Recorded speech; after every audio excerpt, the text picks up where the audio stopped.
ముస్తాబాద్ మండల కేంద్రంలో కాంగ్రెస్ పార్టీ కార్యాలయంలో కాంగ్రెస్ పార్టీ మండల అధ్యక్షుడు ఎల్లా బాలరెడ్డి ఆధ్వర్యంలో మీడియా సమావేశం నిర్వహించారు. ఈ సందర్భంగా వారు మాట్లాడుతూ కాంగ్రెస్ పార్టీ చేస్తున్న అభివృద్ధి సంక్షేమంను టీఆర్ఎస్ పార్టీ చూసి ఓర్వలేక కాంగ్రెస్ నాయకులపై విమర్శలు చేస్తున్నారని మండిపడ్డారు. బీఆర్ఎస్ పార్టీ ప్రజల్లో మనుగడ కోల్పోవడంతో ప్రెస్ మీట్లు పెట్టి ముఖ్యమంత్రి, మంత్రులు, ఎమ్మెల్యేల మీద నోటికొచ్చినట్లు మాట్లాడుతున్నారని టీఆర్ఎస్ నాయకులపై మండిపడ్డారు.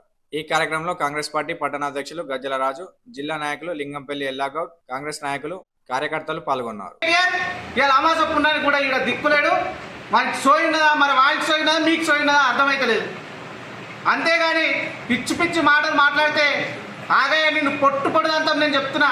నువ్వు తోటాగయ్యా, తీటాగయ్యా, నువ్వు ఉన్నదే భూమికి గింతంత ఉన్నావు, తొక్కుతే బిడ్డ పాతాలని పోతావు నేను చెప్తున్నా. మళ్ళొకసారి రేవంత్ రెడ్డి గారి గురించి కానీ, ఆది సీనన్న గురించి కానీ, కేకే మహేందర్ రెడ్డి గురించి కానీ పిచ్చి పిచ్చి మాట్లాడితే నిన్ను ఈ సిరిసిల్ల నియోజకవర్గంలో బట్టలు ఇడిపించి మరి తరిమి కొడతామని చెప్పి నిన్ను హెచ్చరిస్తా ఉన్నా. రాష్ట్రంలో ప్రజాపాలనలో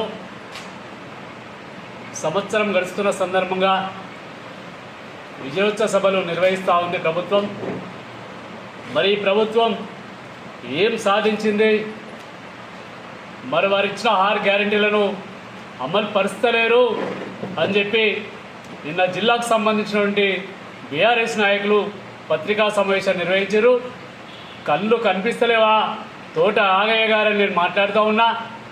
మరి 6 గ్యారెంటీలు ఇస్తే మొట్టమొదలే మహాలక్ష్మి పథకంలో మరి మహిళలకు ఉచిత బస్సు ప్రయాణంతో పాటుగా మరి 500 రూపాయలకే సిలిండర్ ఇచ్చినటువంటి ఘనత ఈ కాంగ్రెస్ ప్రభుత్వాన్ని, రేవంత్ రెడ్డి గారిదని చెప్తా ఉన్నాం.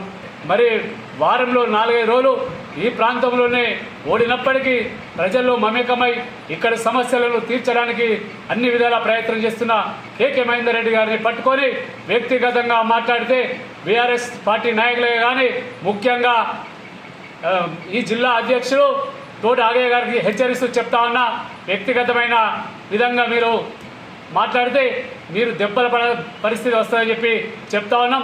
ప్రజా సమస్యలు ఏమైనా ఉంటే ప్రభుత్వాన్ని కానీ మీరు తెలియజేయాలని చెప్పి చెప్తూ మరోసారి వ్యక్తిగతమైనటువంటి